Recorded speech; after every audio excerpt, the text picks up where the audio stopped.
The cold Boston drizzle fell relentlessly on the sea of dark uniforms gathered at the police cemetery, heads bowed in solemn respect. A small mahogany casket, draped perfectly in the stars and stripes of the American flag, rested silently near the freshly turned earth. Officer John Miller stood rigid before the podium, his weathered face etched with a grief deeper than any wound he'd ever suffered. He adjusted the black mourning band on his silver badge, his throat tightening as he looked out at the honor guard. Duke wasn't just a K9, he was my partner, my shield, and ultimately, the savior of my family, John began, his voice trembling. The memories pulled him back to sunnier days, before the nightmare began, when Duke was simply the best K9 inches the department. Duke, a majestic German shepherd with a notched ear, lived for the job, tracking suspects with an unmatched, unyielding determination. But John's singular focus on Duke and the badge often left his 14-year-old daughter, Emily, feeling like a distant second priority. Emily, clad in her favorite olive green jacket, would watch from the window as John and Duke trained, longing for her father's time. "Why can't he trust me with Duke just once?" Emily would ask her mother, Sarah, her hazel eyes brimming with frustrated tears. Sarah would sigh, her warm face lined with worry, trying to explain that Duke was a highly trained officer, not a pet. The fracture in their home remained until the day they received the call about Victor Vance, a ghost in the criminal underworld. Victor, a gaunt mechanic with a sickly pallor, had been evading the K9 units by using a harsh chemical powder called alum. During a tense pursuit near the dense pine forests bordering the city, Duke finally cornered Victor near a rusty chain-link fence. Before John could reach them, Victor spread the blinding white powder, throwing off Duke's keen senses and causing the dog to falter. With calculated malice, Victor grabbed a length of barbed wire and viciously slashed his own arm and neck, screaming for help. When John broke through the brush, Victor was bleeding profusely, falsely claiming the K9 had launched an unprovoked, savage attack. Despite John's desperate pleas, the department brass, fearing a massive lawsuit, ordered Duke to be sent to the state clinic for euthanasia. The day they took Duke away, the silence in the Miller house was deafening, a heavy shroud of despair settling over them. John retreated inward, broken by the loss of his partner, while Emily refused to accept the official story, her determination igniting. Days turned into weeks, and the once vibrant Miller household felt like a tomb, suffocated by the heavy weight of Duke's sudden absence. John spent his evenings staring blankly at the television, a half-empty glass of bourbon in his hand, completely detached from his family. Emily watched her father's slow deterioration from the hallway, her heart breaking not just for Duke, but for the man John used to be. Sarah tried her best to hold the family together, cooking John's favorite meals, but the food always grew cold on the dining table. "He needs time to adjust, Emily," Sarah whispered one evening, placing a comforting hand on her daughter's trembling, tense shoulder.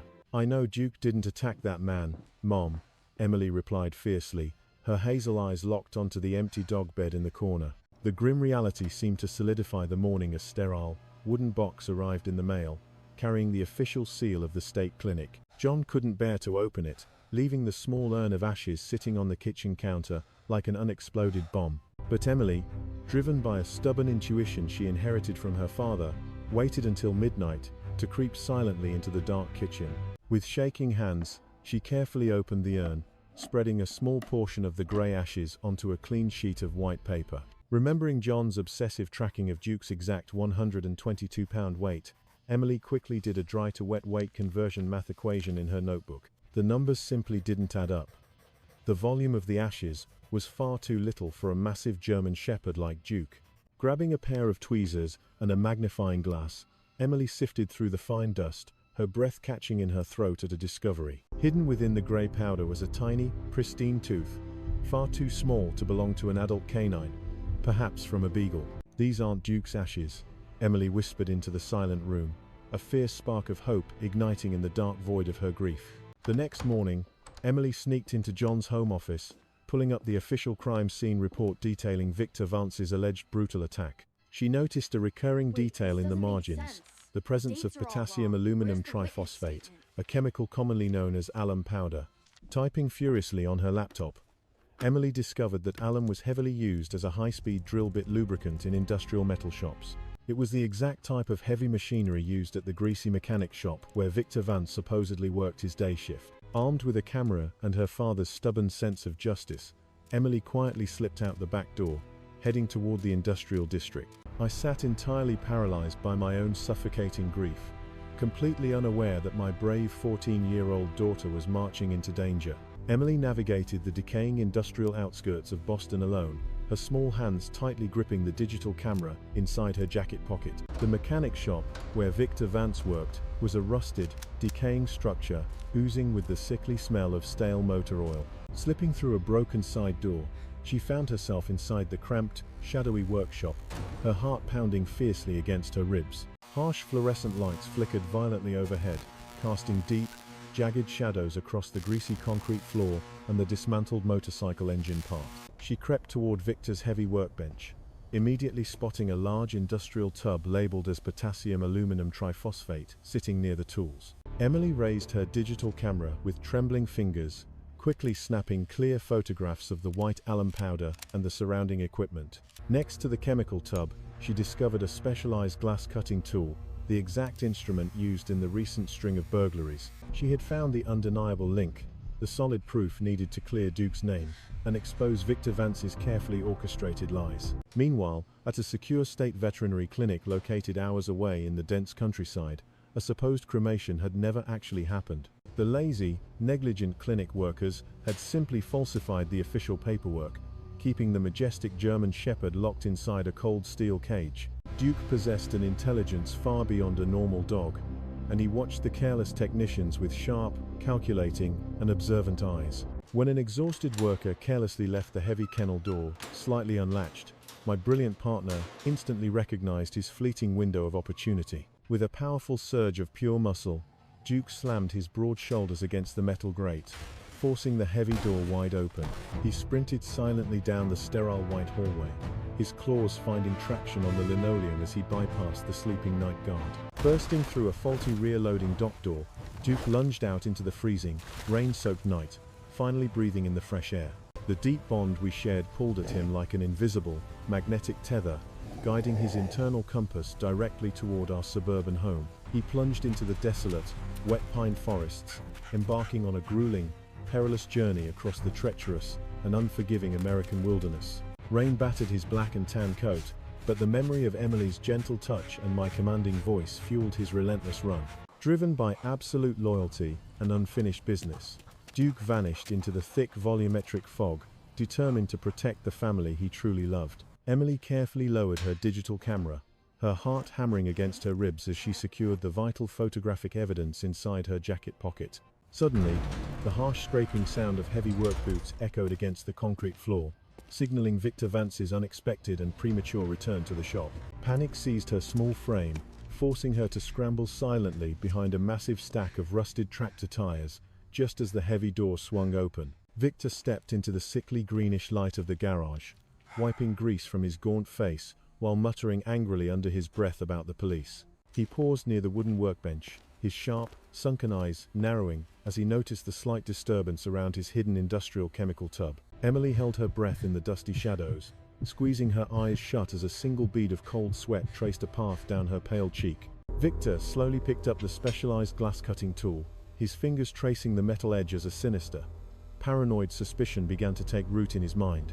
Sensing an opening when Victor turned his back to inspect a dark corner, Emily darted noiselessly toward the broken side door, like a fleeing ghost. She slipped out into the overcast Boston afternoon, running frantically down the cracked pavement until her burning lungs forced her to finally slow her pace. Miles away in the unforgiving wilderness, Duke pushed his exhausted muscles to the absolute limit, his massive paws rhythmically pounding against the muddy forest floor. The torrential rain had transformed the rugged terrain into a treacherous swamp, but the brave German Shepherd refused to surrender to the freezing elements. He navigated steep, rocky inclines and waded through icy streams, his keen survival instincts guiding him precisely toward the suburban streets of his distant home. A deep, aching hunger gnawed at his stomach, yet the vivid memory of Emily's laughter served as a powerful beacon cutting through his physical pain. Night fell rapidly over the dense pine forest, plunging the treacherous woods into a thick, disorienting darkness filled with the ominous sounds of nocturnal predators. Duke found brief refuge beneath the thick roots of an ancient fallen oak tree, curling his shivering, soaked body into a tight and defensive ball. His intelligent brown eyes remained wide open and alert in the pitch-black shadows, fiercely guarding against any unseen threats lurking in the cold, howling wind. Back in the desolate Miller living room, Sarah sat alone on the brown leather sofa, staring blankly at the dark television screen in silent despair. John remained locked inside his dark bedroom, completely consumed by the crushing guilt of failing the loyal partner who had saved his life multiple times. Emily finally burst through the front door, panting heavily as she clutched the digital camera that held the undeniable key to clearing Duke's tarnished legacy. "Mom, you have to look at this right now," Emily gasped, her hazel eyes blazing with an intense, fiery conviction that shattered the room's suffocating silence. Sarah blinked in confusion, her tired eyes struggling to focus on the small, glowing screen of the digital camera. Emily shoved into her trembling hands. "Look at the chemical tub, Mom," Emily insisted, her voice shaking with adrenaline as she pointed at the crisp photograph of the white alum powder. The undeniable image of the specialized glass-cutting tool resting beside the exact chemical used to blind Duke sent a cold shiver down Sarah's spine. "Emily, where on earth did you take these pictures?" Sarah whispered, a terrifying realization dawning on her as she grasped the sheer danger involved. "At Victor Vance's mechanic shop," Emily replied defiantly, refusing to back down even as her mother gasped in pure, unadulterated horror at the revelation. Without waiting for permission, the brave 14-year-old marched directly down the quiet hallway and pounded heavily on the closed wooden door of John's dark bedroom.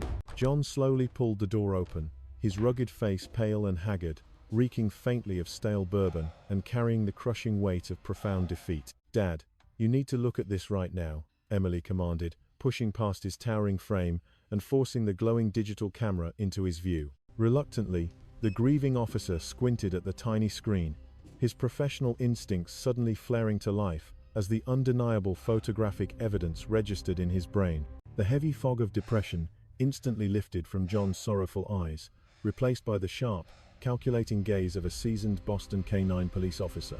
Across the city, beneath the sickly flickering fluorescent lights of the grimy mechanic shop, Victor Vance frantically paced across his greasy, oil-stained concrete floor. He had noticed a set of small, muddy footprints tracking near his hidden chemical stash, confirming his paranoid suspicion that an intruder had visited. Victor violently punched the heavy wooden workbench, his mind racing as he deduced that only the disgraced cop's family would actively investigate his flawless crime. A sinister, deadly resolve settled over his gaunt features as he grabbed a heavy steel wrench, deciding he needed to silence the snooping girl permanently. Meanwhile, the first faint rays of a cold morning sun pierced through the dense pine forest, illuminating the muddy path of the relentless German shepherd. Duke pushed through the thick, wet underbrush, his muscles screaming in sheer agony as he finally reached the very edge of the vast American wilderness. He paused at the tree line, his sharp ears twitching as he recognized the distant, familiar hum of highway traffic echoing from the sprawling urban suburbs. The loyal K-9 let out a low, rumbling growl of pure determination, shaking the freezing rain from his black and tan coat with fierce energy. He was no longer just surviving, he was hunting, driven by an unbreakable bond to protect the fragile teenage girl who desperately needed his help. With renewed, explosive speed, Duke bounded onto the slick asphalt, his heavy paws carrying him closer to the deadly confrontation brewing at the Miller home. John stared at the tiny digital screen, his heart pounding with a mixture of immense pride for his daughter and burning fury toward Victor. He immediately grabbed his police radio from the hall table, his hand shaking slightly as he requested an urgent dispatch to the grimy mechanic shop. "I need squad cars at Victor Vance's location right now," John barked into the radio, his authoritative voice echoing through the quiet suburban house. Sarah pulled Emily into a tight, desperate embrace, tears of relief and sheer terror streaming down her pale face as the horrifying truth fully materialized. "You could have been killed, Emily," Sarah whispered into her daughter's dark hair, her entire body trembling at the thought of losing her only child. Emily hugged her mother fiercely, the lingering adrenaline finally fading and leaving behind a profound exhaustion that settled deep within her small, tired frame. Unbeknownst to the terrified family, the squad cars racing toward the mechanic shop would arrive far too late to apprehend the desperate, violent criminal. Victor Vance was already driving his rusted, battered pickup truck through the twisting suburban streets, his cold eyes fixed on the Miller family home. He parked the stealthy vehicle 2 blocks away, grabbing the heavy steel wrench from the passenger seat with a murderous, calculating grip on the metal. The gaunt man crept silently through the damp autumn leaves, slipping into the dark, narrow alleyway directly behind the Millers' traditional two-story suburban residence. Inside the living room, John strapped his heavy leather duty belt around his waist, checking his service weapon with a cold, practiced, and deadly efficiency. "Stay away from all the windows and lock the back door immediately," John instructed his terrified wife and daughter, his protective instincts on high alert. Outside, Duke tore across the wet asphalt of the suburban neighborhood, his bleeding paws leaving faint red smudges on the cold, gray morning pavement. He recognized the familiar scent of his neighborhood, the crisp autumn air carrying the faint, comforting smell of John's dark navy police uniform fabric. But intertwined with that comforting scent was a sudden, foul odor of stale motor oil and malice, instantly triggering the loyal dog's protective combat instincts. Duke accelerated his desperate sprint, ignoring the agonizing pain in his torn muscles as he rounded the final corner toward his beloved family's home. Victor carefully approached the rear porch, his sharp, bony fingers tracing the cold glass of the back door as he searched for a weak entry point. He raised the heavy steel wrench, preparing to shatter the reinforced glass and silence the brave 14-year-old girl who had foolishly ruined his perfect plan. Suddenly, a terrifying, guttural snarl shattered the quiet morning air, causing the gaunt mechanic to freeze completely in his tracks on the wooden porch. Victor turned around slowly, his sinister eyes widening in absolute shock as he beheld the massive, wet, and furious German Shepherd standing in the driveway. Victor's shock quickly morphed into a twisted, malicious grin as he realized the supposed dead K9 had miraculously returned for round 2. "So, the stupid mutt survived after all," Victor sneered, tightening his brutal grip on the heavy steel wrench as he stepped off the porch. Duke didn't hesitate for a single second, his powerful hind legs exploding off the wet driveway as he launched his massive body through the air. The loyal German Shepherd slammed directly into Victor's chest, sending both man and dog crashing violently into the muddy autumn leaves scattered across the yard. Inside the tense living room, John heard the sickening thud and the ferocious snarling, instantly recognizing the distinct, commanding roar of his lost partner. "Duke!" Emily screamed, her hazel eyes widening in sheer disbelief as she bolted toward the shattered back door before her father could stop her. John sprinted after his daughter, his service weapon drawn, his heart hammering with a chaotic mix of profound relief and overwhelming, paralyzing terror. Outside, Victor struggled fiercely beneath the crushing weight of the furious K9, desperately trying to keep the snapping jaws away from his exposed throat. With a vicious, panicked surge of adrenaline, the gaunt mechanic swung the heavy steel wrench blindly, striking Duke a glancing blow across the ribs. The brave dog whimpered briefly but refused to yield his ground, his sharp teeth tearing mercilessly into the thick fabric of Victor's dark mechanic shirt. Emily burst onto the wooden back porch, her breath catching as she witnessed her beloved, exhausted K9 locked in a brutal fight for survival. Seeing the young girl who possessed the damning photographic evidence, Victor's eyes burned with a renewed, deadly desperation to eliminate the primary witness. He kicked wildly with his heavy work boots, finally managing to throw the exhausted, injured dog off his chest and scrambling desperately to his feet. Victor lunged violently toward the wooden porch stairs, raising the bloody steel wrench high above his head as he targeted the terrified 14-year-old girl. "Emily, get down," John roared, bursting through the doorway and raising his service weapon, but the chaotic, shifting melee completely blocked a clear, safe shot. Time seemed to slow to an agonizing crawl as the murderous mechanic closed the short distance, the heavy wrench descending toward Emily's fragile skull. But Duke, fueled by an absolute, unconditional love that transcended his physical agony, summoned one final, explosive burst of heroic, unstoppable canine energy. The majestic German Shepherd leapt completely over the porch railing, intercepting the deadly blow intended for the teenage girl with his own battered body. The heavy steel wrench connected with a sickening, fatal crunch against Duke's side, while his powerful jaws clamped irreversibly onto Victor's dominant right arm. Victor screamed in pure agony as the sheer momentum carried them both backward, crashing violently through the large glass patio door into the living room. The living room erupted in a rain of crystalline shards as Victor and Duke tumbled over the dark oak furniture, a chaotic whirlwind of fur and fury. Victor landed hard against the brown leather sofa, his right arm still trapped in Duke's iron-like grip, his face contorted in a mask of agonizing, white-hot pain. Despite the heavy blow from the wrench, the loyal canine refused to release his target, pinning the gasping mechanic down against the scattered debris and glass. John leaped over the jagged threshold of the shattered door, his service weapon aimed steadily at Victor's head, his finger tightening decisively on the cold trigger. "Hands behind your head. Do it now, or I will end this," John bellowed, his voice vibrating with the raw, protective power of a father and an officer. Seeing the muzzle of the gun, Victor's murderous bravado instantly vanished, replaced by a whimpering, pathetic cowardice as he raised his left hand in trembling surrender. Duke, sensing the threat was neutralized by his handler, finally loosened his jaws, collapsing onto the Persian rug with a low, pained, and shallow whine. Emily rushed to Duke's side, her knees hitting the glass-strewn floor as she reached out with shaking fingers to touch his matted, black and tan fur. "No, no, no. Duke, please stay with me," Emily sobbed, her tears falling onto the dog's majestic face as he looked up with fading, intelligent eyes. Sarah frantically dialed 911 on her cell phone, her voice cracking as she requested both an ambulance and a police supervisor to their suburban address. John quickly holstered his weapon and pulled out a pair of heavy steel handcuffs, wrenching Victor's arms back with a brutal, uncompromising, and righteous finality. He clicked the metal restraints shut around Victor's wrists, officially ending the reign of the ghost and securing the evidence that would send him away forever. Leaving the whimpering criminal on the floor, John dropped to his knees beside Emily, his hands hovering over the massive, deep wound in Duke's side. The heavy steel wrench had delivered a fatal, crushing blow, and the brave German shepherd was losing blood rapidly onto the once pristine living room rug. "You did it, partner. You saved her," John whispered, his voice thick with a devastating grief as he stroked the V-notched ear of his dying shield. Duke let out one last, soft lick against John's hand, his tail giving a single, weak thump against the hardwood floor in a final gesture of love. His intelligent eyes slowly dimmed, the light of a hero finally flickering out as he took his very last breath in the arms of the family he died protecting.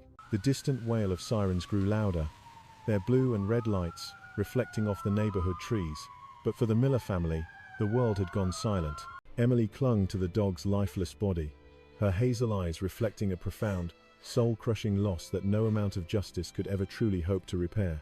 John pulled his wife and daughter into his broad chest, three broken souls huddled together over the fallen K9 who had given everything for them. The flashing blue and red lights of the Boston squad cars painted the living room in rhythmic, artificial strokes of cold, clinical color. I stood by the shattered patio door, watching as they wheeled Victor Vance away on a gurney, his face twisted in a whimpering defeat. My captain placed a heavy, apologetic hand on my shoulder, his eyes filled with a deep, silent regret for ever doubting Duke's absolute loyalty. "We found the alum, John, and the glass cutter in his truck," he whispered, his voice barely audible over the crackling police radios. The evidence Emily had gathered with such terrifying bravery was enough to bury Victor Vance under a mountain of irrefutable, cold criminal charges. I looked over at my daughter, still huddled on the blood-stained rug, her hazel eyes staring blankly at the space where Duke had fallen. The house felt hollow, the silence more piercing than the sirens, as the realization of our hollow victory settled into my very bones. We had cleared his name, but the cost was a majestic soul that had spent its final hours fighting just to come back home. Sarah sat beside Emily, her auburn hair falling over her face as she gently stroked our daughter's trembling, cold hand in the pale light. I realized in that moment that I had spent years training a dog to be my shield, while completely neglecting the heart of Emily. Emily wasn't just a child to be protected. She was a Miller, possessed of a stubborn justice that had saved my career and life. The days that followed were a blur of official statements, internal investigations, and the heavy, suffocating paperwork that defined my mundane police life. Every corner of the house reminded me of him, the scratched floorboards near the door, the phantom jingling of a collar no longer there. We decided as a family that Duke deserved more than just a quiet burial. He deserved the full honors of a fallen Boston officer. The department agreed instantly, the chief himself signing the order to grant Duke a formal police funeral at the prestigious Boston Police Cemetery. Emily spent hours meticulously cleaning Duke's tactical K9 collar, her small fingers tracing the leather as if she could still feel his warmth. I watched her from the doorway, my heart breaking anew at the sight of her quiet, dignified strength in the face of crushing grief. The narrative of my life had shifted. I was no longer just a handler, but a father who finally saw his daughter's true worth. As the date of the funeral approached, the Boston air grew colder, the autumn leaves turning a deep, somber crimson that matched our mood. The transition from the living room floor to the cemetery podium was a bridge of pain I wasn't sure I could ever cross. The rain thickened into a steady downpour, turning the cemetery grass into a dark, muddy carpet that clung to the polished black boots of the officers.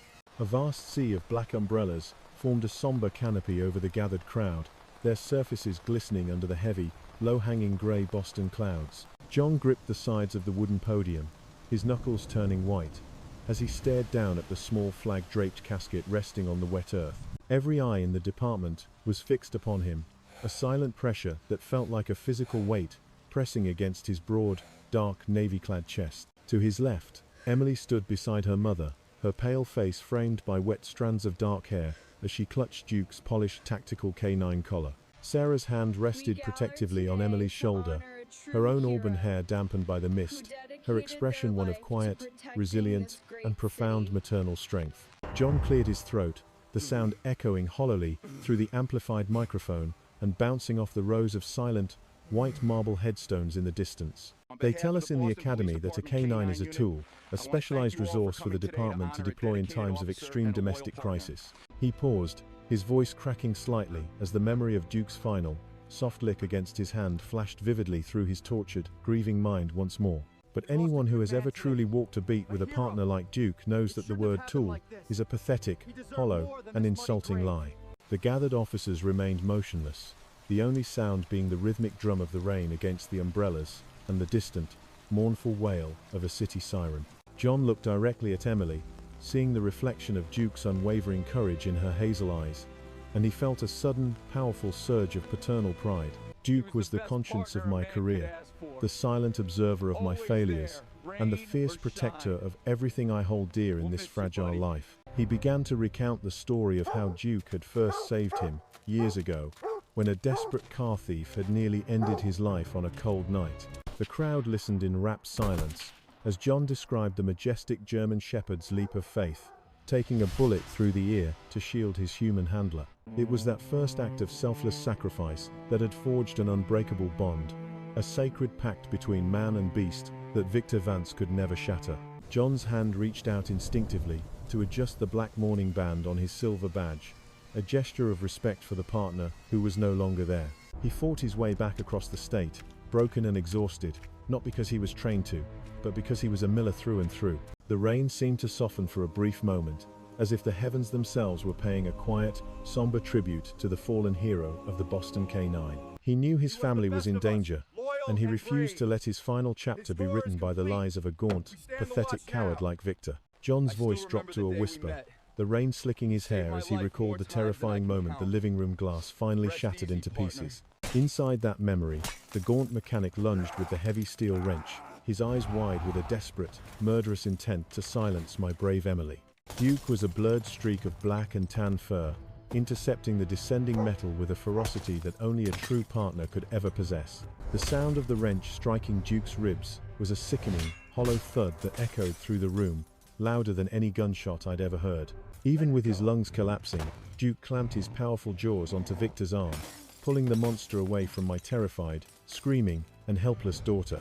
I saw the light of 1,000 suns in Duke's eyes, a final, burning spark of protective duty that refused to let the darkness win that day.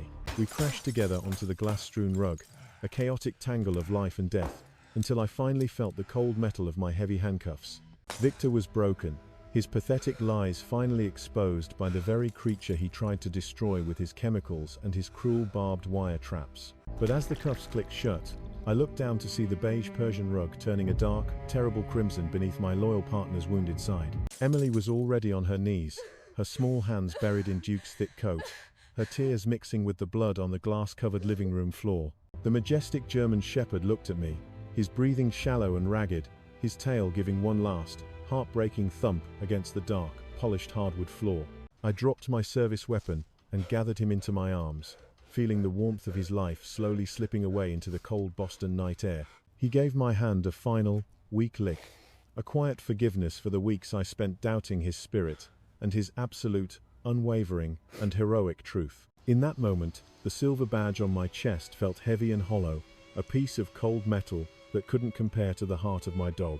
Duke took his last breath as the distant sirens finally arrived, his head resting heavily against Emily's chest in a final act of absolute peace. The silence that followed was absolute, a void in the universe where a hero's heartbeat used to echo through our hallway every single morning of our lives. Back at the podium, I looked at the flag-draped casket and realized that some debts can never be repaid, only honored with every single breath I take. Emily clutched the tactical collar tighter, her hazel eyes fixed on the mahogany box that held the remains of the best friend she ever had. Sarah stood behind her, a pillar of grief and grace, as the honor guard prepared to give the final, solemn salute to our fallen family member. I stepped back from the microphone, my heart shattered but my soul finally awake to the true meaning of loyalty, sacrifice, and unconditional, eternal love.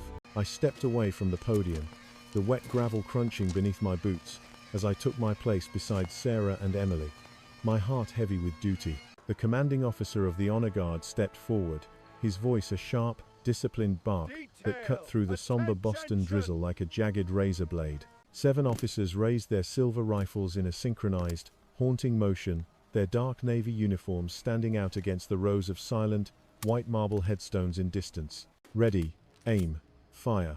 The command echoed, followed by the deafening, simultaneous crack of rifles that sent a flock of startled crows into the swirling, grey autumn sky. The smell of spent gunpowder drifted across the damp grass, a bitter, metallic reminder of the violence Duke had faced to keep our fragile family safe from Victor. Emily flinched at the sound, her hazel eyes squeezing shut as she buried her face against my damp shoulder, her small frame trembling with every successive, booming volley.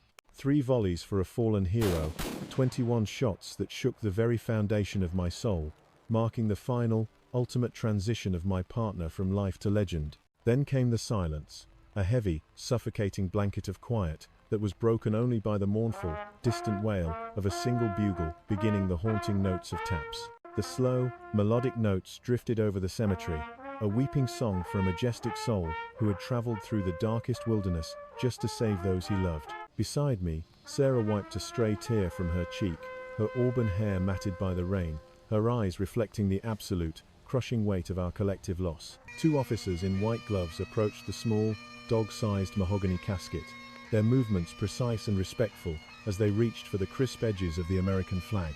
They began the intricate, ritualistic folding of the stars and stripes, turning the vibrant fabric into a perfect, tight triangle of blue, white, and deep, somber crimson red.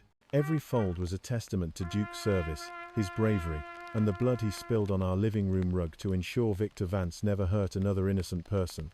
The officer holding the folded flag marched toward us, his face a mask of solemn professionalism, his white-gloved hands presenting the triangle of cloth to my grieving daughter. On behalf of the Boston Police Department and a grateful city, we present this flag in memory of a truly brave and loyal officer, he said softly.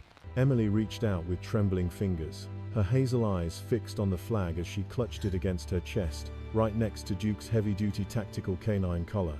She didn't say a word, but her silent, dignified acceptance of the flag spoke volumes about the woman she was becoming. A Miller, strong, just, and absolutely, unbreakably resilient. I looked up at the grey clouds, the rain finally beginning to ease into a light, ghostly mist that seemed to hang over the cemetery like a protective shroud. The ceremony was coming to a close, but the journey of healing was only beginning for the 3 of us as we stood over the hero who saved us. I took Emily's hand in mine, feeling the cold flag and the leather collar between us, knowing our bond was now forged in the fires of Duke's sacrifice. The cemetery slowly emptied, the black umbrellas disappearing into the mist, leaving us alone with the small mahogany box that held our hero's remains. I reached out and touched the cold, wet wood of the casket one last time, a final physical connection to the partner who saved everything. Sarah placed her arm around my waist, her silent presence the only thing keeping me upright as the adrenaline of the eulogy finally began to fade. Emily remained motionless, clutching the folded flag and the tactical collar as if they were the last lifelines connecting her to her best friend. "We have to go, sweetheart," I whispered, my voice a hollow rasp that felt entirely foreign in the heavy, rain-soaked silence of the police cemetery. She nodded slowly, her hazel eyes red-rimmed and hollow, and together we walked away from the white headstones toward the parked black police SUV. The drive back through the winding streets of Boston was agonizingly quiet, the only sound being the rhythmic thud of the windshield wipers clearing the rain.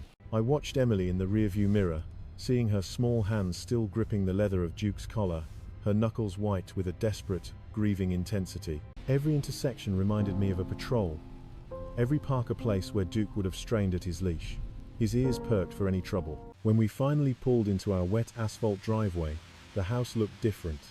A cold and grey structure that had lost its vibrant, protective canine heartbeat. We walked up the wooden porch stairs in a single, somber line, the creaking of the boards echoing the hollow emptiness that now filled our lives. I opened the front door, expecting the familiar, energetic scramble of paws and the low, happy whine that always greeted my return from a long shift. Instead, there was only a crushing, absolute silence that rushed out to meet us, heavy with the scent of pine needles and the lingering rain. Emily didn't stop in the living room. She walked straight to the kitchen, her eyes locking onto the vacant space where Duke's water bowl once sat. She sat down on the floor right there, the folded American flag resting in her lap as she leaned her head against the cold white cabinets. I saw the deep claw marks on the floorboards near the door, permanent scars in the oak that told the story of his excitement every single morning. Sarah began to move mechanically through the kitchen, putting on a kettle, her hands shaking as she tried to reclaim some semblance of a normal routine. I stood in the center of the living room, my gaze drifting to the spot on the rug where he took his very last breath for us. The glass had been replaced, the blood scrubbed away, but the psychic weight of that final, heroic struggle remained etched into the very air we breathe.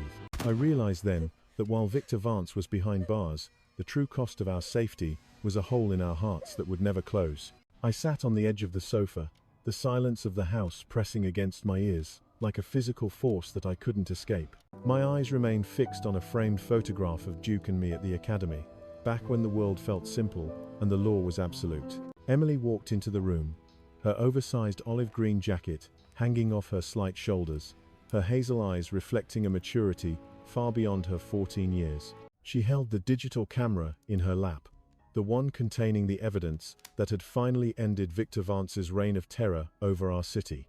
"I keep looking at the pictures, Dad," she whispered, her voice barely audible over the hum of the refrigerator in the next room over.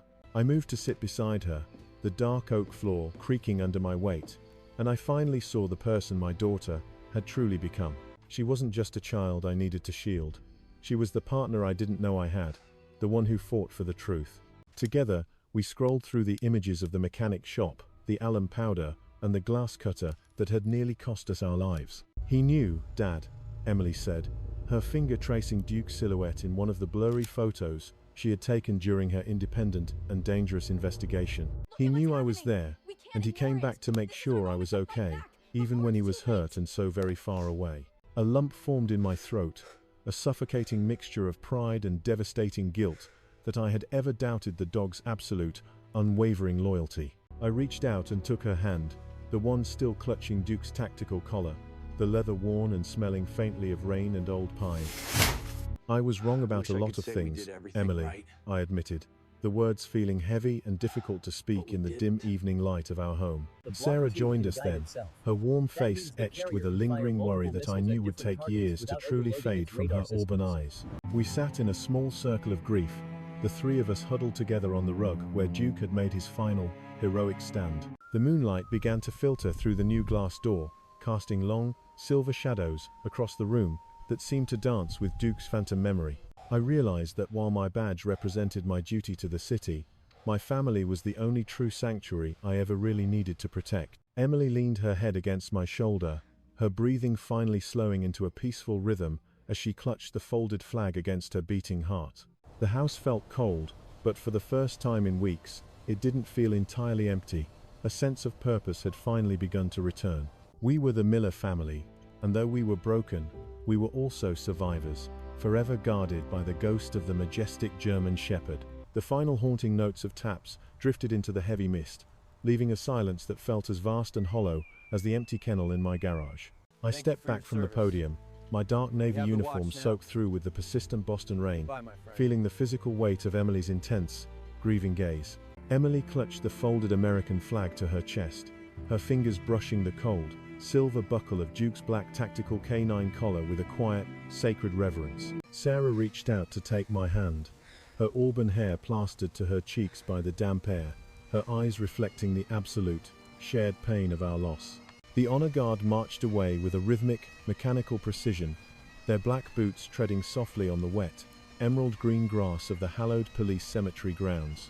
We stood alone by the small mahogany casket, 3 souls forever changed by a majestic German shepherd who chose to fight across miles of wilderness just for us. I leaned down and placed my silver badge against the wood, the black mourning band a stark, final tribute to the partner who was my ultimate shield. "You're home now, Duke," I whispered, the words catching in my throat as the realization that my partner was finally at peace settled deep into my soul. Emily knelt beside the grave, her olive green jacket heavy with rain, as she tucked a small, framed photo of Duke into the soft, freshly turned Boston earth. She didn't cry this time. Instead, her hazel eyes burned with a fierce, quiet pride for the hero who had died protecting her from Victor Vance's malice.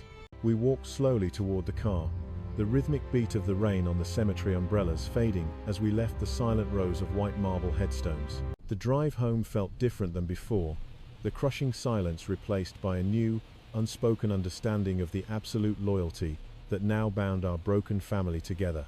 Back at the house, I finally removed the black mourning band from my badge, knowing that while the grieving period ended, Duke's legacy would never truly fade. We decided that Duke's tactical collar would remain on the mantle, a permanent reminder of the dog who had taught us the true meaning of sacrificial love.